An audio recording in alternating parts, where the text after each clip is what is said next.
Good morning, students. Yesterday, in our last class of class 8, we have started the reading of a new chapter, which was, you know, a very interesting chapter written by Satyajit Ray, Bipin Chaudhary's Lapse of Memory. And we have read a few paragraphs of the chapter. Now it's time to move forward. Let's read the further chapters. Further paragraphs. तो देखते हैं students.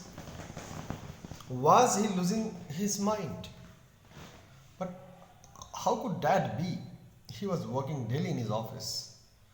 It was a big firm and he was doing a responsible job. He was not aware of anything ever going seriously wrong. Only today he spoke for half an hour at an important meeting, and yet, the man knew a great deal about him. How? He even seemed to know some ultimate details: the bag of books, wife's death, brother's insanity. The only mistake was about his having gone to Ranchi. Not a mistake, a deliberate lie. In 58, during the pujas, he was in Kanpur at his friend Bakchi's place. All Bipin Babu had to do was write to. No, there was no way of writing to Haridas. Bipin Babu suddenly remembered that Haridas had left with his wife for Japan some weeks ago and he did not have his address. तो students आगे बढ़ते हैं इस कहानी में. बिपिन चौधरी के दिमाग में ये आने लग गया, डाउट होने लग गया उसको कि क्या वो अपना दिमाग खो रहा है, क्या वो कुछ भूल रहा है. ऐसा उसके दिमाग में आने लग गया. उसने सोचा कि क्या वास्तव में वो दिन ब दिन भुलक्कड़ होता जा रहा है, लेकिन ये कैसे हो सकता है. वो ऑफिस जाता है रोज, एक बड़ी कंपनी में वो काम करता है, एक रिस्पॉन्सिबल जिम्मेदारी भरा ओहदा उसे मिला हुआ है और वो सभी तो निभाता है. और आज सुबह ही तो वो अपने ऑफिस की एक मीटिंग में, स्टाफ मीटिंग में आधे घंटे तक किसी मुद्दे पर बात किया था, भाषण दिया था. और हाँ, ये बड़ा आश्चर्य की बात है कि वो जो आदमी आया था वो उसके बारे में बहुत कुछ जानता है. कुछ ऐसी बातें उस आदमी को पता है जो बिना क्लोज हुए कोई किसी का नहीं जान सकता. किताबों की बैग, बीवी की मौत, भाई का पागल होना, सभी तो उसने सही कहा. सिर्फ एक गलती वो कर रहा है, वो बार बार जोर जो दे रहा है कि रांची में देखे थे, ये उसकी गलती है. और ये गलती नहीं है, ये उसका ज़बरदस्ती का थोपा हुआ झूठ है. क्योंकि 1958 में पूजा के दौरान बिपिन चौधरी को याद है कि वो कानपुर गया था अपने दोस्त हरिदास बागची के घर. वहीं पर उसने पूजा गुजारी थी कुछ दिन. अब एकमात्र उपाय ये बचता है कि बिपिन बाबू जो है वो हरिदास को कुछ लिखे, लेटर लिखे. बिपिन बाबू को अचानक याद आता है कि हरिदास जो है वो अपनी पत्नी के साथ जापान चले गए हैं कुछ सप्ताह पहले. जापान यानी विदेश में शिफ्ट हो गए उसके दोस्त हरिदास बागची, जिसके साथ वो कानपुर में था, अब्रॉड शिफ्ट हो गए हैं और उनके पास उसका एड्रेस भी नहीं है. तो वो पूछे या लिखे भी तो कैसे. But where was the need for proof. He himself was fully aware that he had not been to Ranchi and that was that. लेकिन इसमें प्रूफ की ज़रूरत क्या है. उसे खुद पता है कि वो रांची में गया ही नहीं कभी. वह इतना ही तो काफ़ी है. जब उसको यकीन है कि वो रांची गया ही नहीं तो फिर कोई उस पर कैसे जोर दे सकता है कि तुम गए हो. The river breeze was bracing and yet a slight discomfort lingered in Bipin Babu's mind. Around Hastings, Bipin Babu decided to roll up his trousers and take a look at his right knee. There was a mark of an old inch-long cut. It was impossible to tell when the injury had occurred. उस आदमी ने यह भी कहा था कि आपके दाहिने घुटने में एक चोट आई है. बिपिन बाबू थोड़े से असहज महसूस कर रहे थे उस आदमी की बातों से. वो थोड़ा आगे बढ़े गाड़ी में बैठे बैठे. Hastings is the name of a place in Kolkata. Hasting नाम के रोड से जब वो गुजर रहे थे तो उन्होंने बैठे बैठे ये सोचा कि क्यों ना वो अपने पैर को एक बार देखें, वहाँ उनके कोई चोट है कि नहीं। जब उन्होंने दाहिने घुटने को देखा पैंट को उठा करके, तो यह सच में उन्हें 1 इंच लंबा लॉन्ग कट, 1 इंच लंबा कट नजर आया। उन्हें यह ध्यान नहीं आ रहा था कि वो कट उन्हें क्यों हुआ है। He had never had a fall as a boy and cut his knee. He tried to recall such an incident but could not. Then Bipin Babu suddenly thought of Dinesh Mukherjee. The man had said that Dinesh was in Ranchi at the same time. The best thing surely would be to ask him. He lived quite near in Beni Nandan Street. What about going right now? But then, if he had really never been to Ranchi, what would Dinesh think if Bipin Babu asked for a confirmation? He would probably conclude Bipin Babu was going nuts. Nuts का मतलब, mad or insane. No, it would be ridiculous to ask him. उन्हें याद नहीं आ रहा था बिपिन बाबू को कि उनके पैरों दाहिने घुटने में कट आया भी तो कहाँ से। बिल्कुल भी याद नहीं आ रहा था। ऐसे कोई घटना भी याद नहीं आ रही थी जब वो बचपन में किसी पेड़ से गिर गए हो और दाहिने घुटने में उनको कोई कट लगा हो, ये भी उनको याद नहीं आ रहा था। तभी बिपिन बाबू को दिनेश मुखर्जी की याद आती है। उस आदमी ने ये बोला था कि दिनेश नाम का दोस्त भी आपके साथ रांची में था। अब यही रास्ता बचा था जानने के लिए कि दिनेश को पूछ लिया जाए कि हम कभी रांची गए थे कि नहीं, और वो हेस्टिंग्स रोड के पास में ही किसी रोड बेनी नंदन स्ट्रीट में रहा करता था। तो क्या वो अभी दिनेश मुखर्जी के घर जाए और उसे ये पूछे क्या हम लोग 1958 में रांची गए थे। लेकिन तभी उन्हें याद आता है कि वो तो कभी गए ही नहीं, और अगर वो दिनेश को ये ऑकवर्ड क्वेश्चन पूछते हैं और उनसे कंफर्मेशन मांगते हैं कि बताओ गए हैं कि नहीं हैं, मुझे लग रहा है गए हैं, या नहीं लग रहा है नहीं गए हैं, या लग रहा है नहीं गए हैं, तो अगर उनसे किसी चीज़ का सत्यापन वो मांगेंगे तो ऑब्वियस सी बात है कि उन्हें बहुत बड़ा डाउट होगा, और वो ये भी सोच सकते हैं कि बिपिन बाबू पागल हो गए हैं। उन्हें ये पूछा जाना बड़ा ऑकवर्ड लगता है, इसलिए इस बात को स्थगित कर दिया कि नहीं पूछेंगे। And he knew how ruthless Dinesh's sarcasm could be. Sipping a cold drink in his air-conditioned living room, Bipin Babu felt at ease again. Such a nuisance. Just because they have nothing else to do, they go about getting into other people's hair. After dinner, snuggling in bed with one of the new thrillers, Bipin Babu forgot all about the man in New Market. Next day in the office, Bipin Babu noticed that with every passing hour, the previous day's encounter was occupying more and more of his mind. If the man knew so much about Bipin Babu, how could he make such a mistake about the Ranchi trip? Bipin बाबू ने दिनेश के घर में जाना स्थगित कर दिया और समझ गए कि वहाँ नहीं जाना, क्योंकि दिनेश जो व्यक्ति है वो थोड़ा सा टीज करने वाला व्यक्ति है। टीज करने में कुछ कुछ लोग एक्सपर्ट होते हैं, मैं आपको बताऊं। कुछ लोगों की ये खासियत होती है कि वो दूसरों में अगर थोड़ी सी भी गलतियां देखते हैं तो उसको फटाक दे टीज कर देते हैं। इसे एक तरह से सार्केज्म कहा जाता है। सार्केज्म का मतलब होता है to tease someone in a joking way, in such a way that it hurts the feelings of others. एक तो किसी से मजाक करना और एक किसी का मजाक उड़ाना, दोनों अलग अलग बातें होती हैं।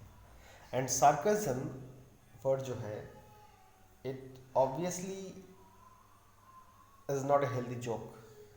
Sarcasm is an unhealthy joke which should be avoided by the people of the society in order to live a peaceful and comfortable life.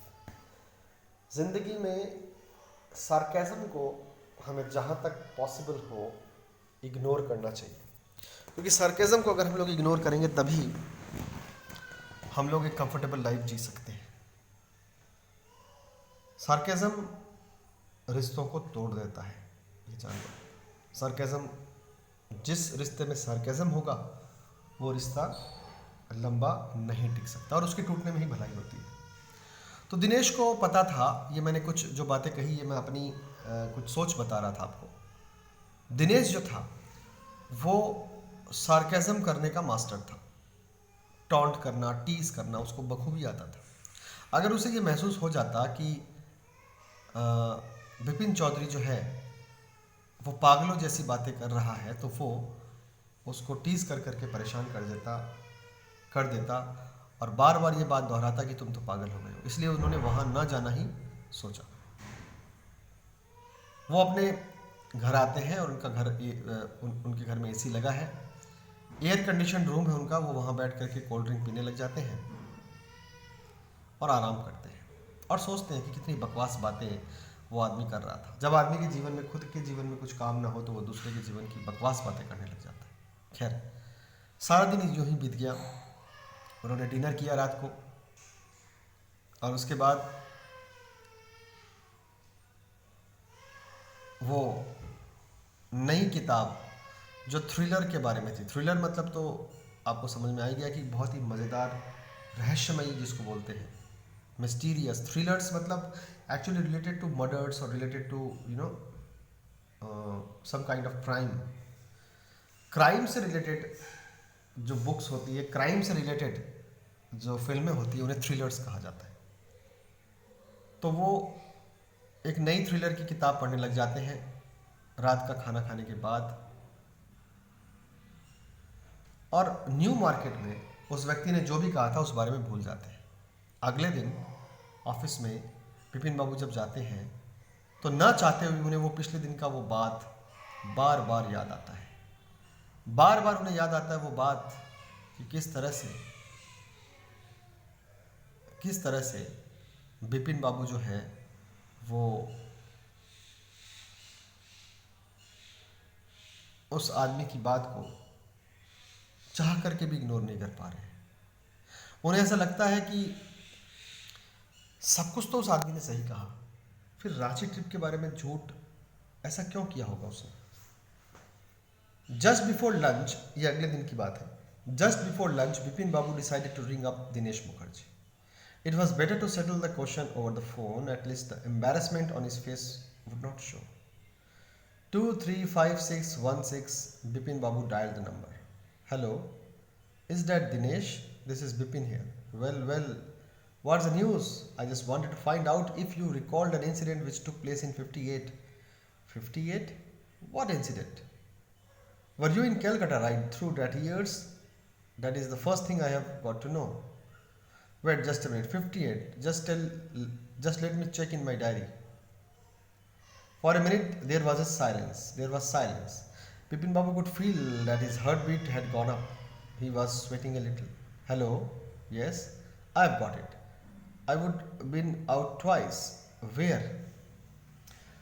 तो चूंकि अगले दिन भी बिपिन बाबू के दिमाग से वो बातें बाहर नहीं निकल रही है, तो बिपिन बाबू ने अंततः कोई रास्ता न देखते हुए फैसला किया कि वो दिनेश मुखर्जी को ही फ़ोन करेंगे। दोपहर के लंच के बाद ऑफिस में उन्होंने दिनेश मुखर्जी को फाइनली डायल किया और सोचा कि फ़ोन से ही इस बात को सलटा लेते, ज़रूरत नहीं उससे मिलना। नंबर डायल करके उन्होंने पूछा कि दिनेश, एक बात बताओ, 1958 में कोई घटना घटी थी, उस बारे में कुछ छोटी सी चर्चा करनी थी। एक बात बताओ, 1958 में तुम कलकत्ता में थे या कहीं और? तो उसने कहा कि रुको, मैं अपनी डायरी देख के बताता हूँ। कुछ लोगों की आदत होती है कि वो कुछ इंपॉर्टेंट इंसिडेंट्स जो है वो डायरी वगैरह में लिख के रखते हैं। कुछ लोगों की आदत होती है, and it is a good habit. इससे लाइफ ऑर्डर्ड रहती है, ऑर्गेनाइज्ड रहती है। मैं पहले भी कह चुका हूँ कि जिन लोगों को डायरी लिखने की आदत होती है, ये कहीं ना कहीं एक बहुत अच्छा काम है। एक सोफिस्टिकेटेड, एक प्रॉपर ढंग से अगर कोई सिंप्लीफाइड वे में अगर डायरी लिखता है, डायरी का मतलब हमेशा वो नहीं होता कि हमारे जो जीवन में घटनाएं घटती है वो ही लिखना पड़ेगा हमें। हम यूजुअल रिकॉर्डिंग्स भी उसमें लिख सकते हैं। फॉर एग्जांपल, कहाँ कितना खर्च हुआ ये लिख सकते हैं, कहाँ से कितनी इनकम हो रही है ये लिख सकते हैं, कोई इम्पोर्टेंट मीटिंग का शेड्यूल हम लोग मेंशन कर सकते हैं, कुछ इम्पोर्टेंट डिसीजंस हम लोग उसमें मेंशन कर सकते हैं। तो इस प्रकार से डायरी लिखना अपने आप में एक अच्छी आदत है, अगर उसको सिंपल ढंग से अपने आप को इम्प्रूव करने के लिए या मोर ऑर्गेनाइज्ड करने के लिए लिखा जाए। तो इस इंटेंशन के साथ अगर लिखा जाए डायरी कि मैं अपने आप को और मोर ऑर्गेनाइज्ड करूँगा, मैं अपने जीवन को डिसिप्लिन बनाऊँगा, मैं अपनी कमियों को दूर करूँगा, इस प्रकार से अगर लिखा जाए तो डायरी हमारे लिए एक बोon साबित हो सकती है। खैर, तो ये जो दिनेश मुखर्जी है ये डायरी लिखता है और इम्पॉर्टेंट इंसिडेंट्स वो मेंशन करता है उसमें, और उसने बोला कि रुको मैं डायरी देख के बताता हूँ। थोड़ी देर के लिए उसने होल्ड में रखा और आप समझ सकते हो विपिन बाबू के दिल की धड़कन कैसी बढ़ गई थी। और थोड़ी देर बाद उसने बताया कि मैं 2 बार बाहर गया था। विपिन बाबू ने इंथुजियाज्म के साथ पूछा कहाँ?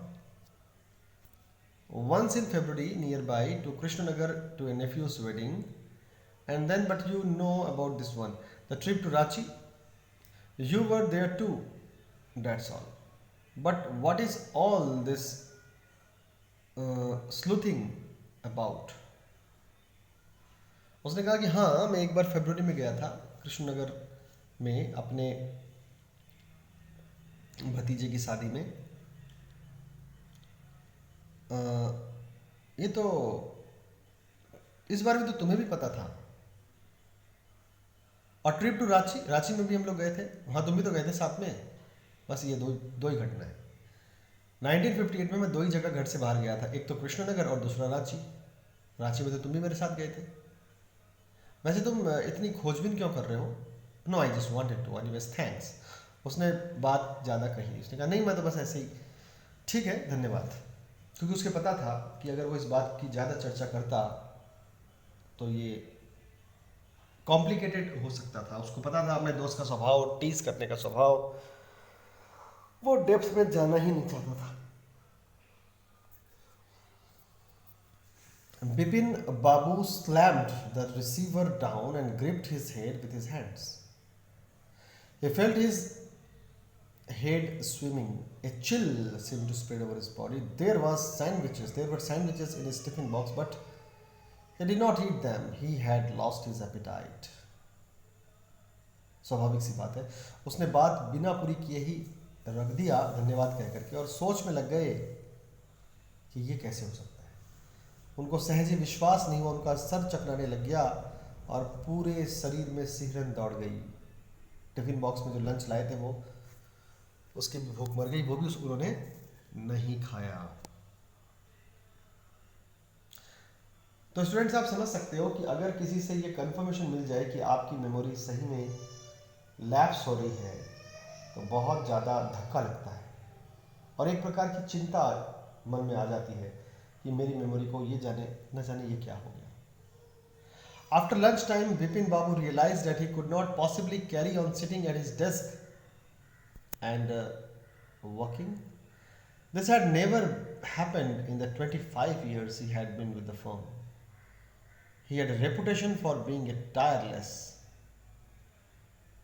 conscientious worker. But today, his head was in a whirl. Back home at 2:30, Bipin Babu lay down in bed and tried to gather his wits together. He knew that it was possible to lose one's memory through an injury in the head, but he did not know of a single instance of someone remembering everything except one particular incident, and a fairly recent and significant one at that. He had always wanted to go to Ranchi. He had gone there, done things, and not to remember was something utterly impossible. तो students आप समझ सकते हो बिपिन बाबू के ऊपर क्या बीत रही होगी। बिपिन बाबू बहुत ज़्यादा परेशान है और समझ नहीं पा रहे हैं कि ऐसा कैसे हो सकता है।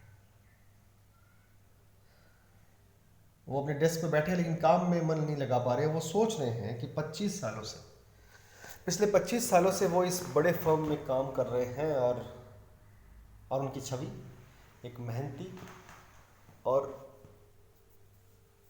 सही ढंग से काम करने वाले व्यक्ति के रूप में बनी हुई है। लेकिन आज आज तो जैसे सब कुछ घूम गया हो। उसके बाद वो जल्दी घर आ गए। दोपहर 2:30 पर 2:30 बजे वो घर आ गए, बेड में आराम करने लगे और बार बार याद करने की कोशिश करने लगे कि कहाँ उनसे क्या भूल हो रही है।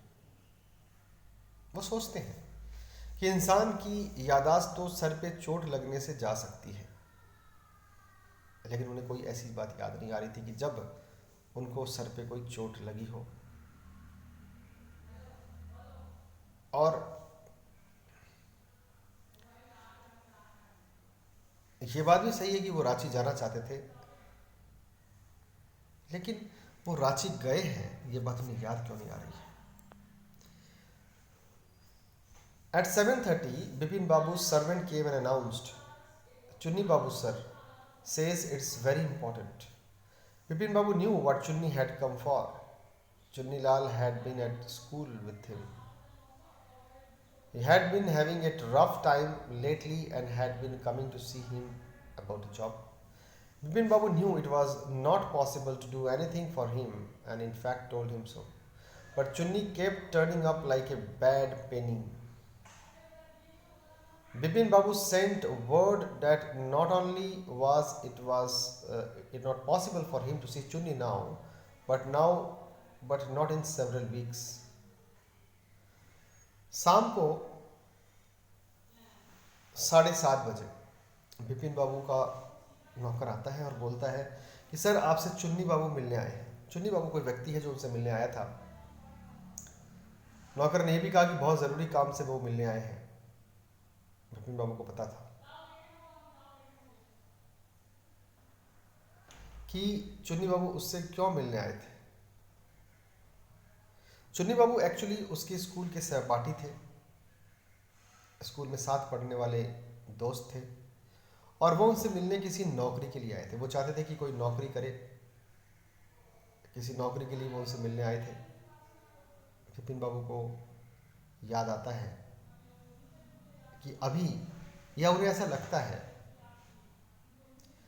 कि अभी इसी वक्त चुन्नी बाबू को कोई नौकरी नहीं दी जा सकती। या ये भी दो बातें हो सकती है, एक तो ये कि नौकरी के लिए कोई जगह फ़िलहाल खाली नहीं है, और दूसरा ऑब्वियसली उनका दिमाग अभी अस्त व्यस्त है, दिमाग स्थिर ही नहीं है, तो वो दूसरे के बारे में क्या सोचे। चुन्नी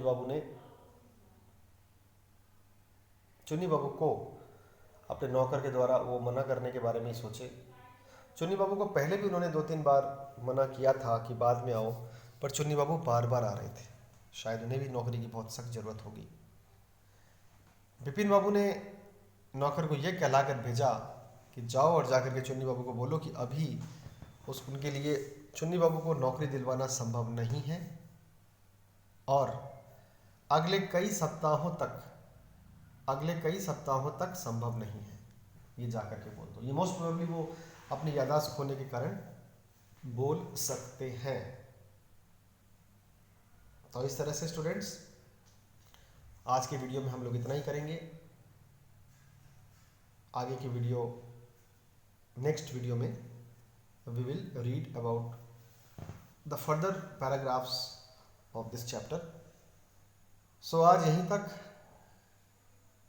आई hope you are getting more curious to know what might have happened to Bipin Chaudhary. मैं भी बहुत ज़्यादा क्यूरियस हूँ ये जानने के लिए कि बिपिन चौधरी के साथ एक्चुअली क्या हुआ है।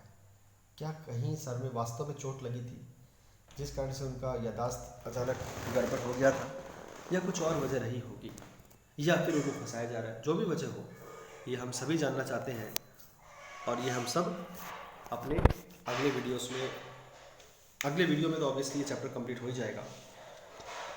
तो मैं और आप अगले वीडियो तक वेट करते हैं और इंतज़ार करते हैं ये जानने के लिए कि क्या होता है बिपिन चौधरी के साथ। बिपिन चौधरी ऐसा क्यों फील कर रहे थे कि उनकी याददाश्त चली गई है, या कोई एक पर्टिकुलर बात वो कैसे भूल रहे थे, हाउ इज इट पॉसिबल।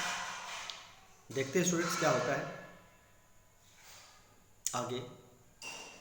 और ईश्वर न करे कि किसी के साथ ऐसा हो कि उसका लैप्स ऑफ मेमोरी हो। हाँ, 70-80 साल में जाकर के लैप्स ऑफ मेमोरी होती है, या ऑफन 60 ईयर्स के बाद भी शुरू हो सकती है, लेकिन 60 ईयर के बाद ठीक है। बिफोर 60 ईयर्स अगर किसी के साथ हो तो बिफोर 60 ईयर का टाइम जो होता है वो काम करने का समय होता है, मेहनत करने का समय होता है, कुछ बनने, कुछ कर दिखाने का, कुछ हासिल करने का समय होता है। उसके पहले अगर किसी के साथ ऐसा हो तो ये बहुत दुख की बात होगी और उस आदमी के लिए एक बहुत बड़ा चिंता का विषय होगी। और अभी तक के चैप्टर पढ़ के हमें ये तो समझ में आ गया कि विपिन चौधरी जो है वो ज़्यादा एजेड व्यक्ति नहीं है, वो करीब 40 to 50, ज़्यादा से ज़्यादा 40 से लेकर 50 के बीच के कोई व्यक्ति रहे होंगे। तो let's see what will happen. That's all for today students, thank you very much.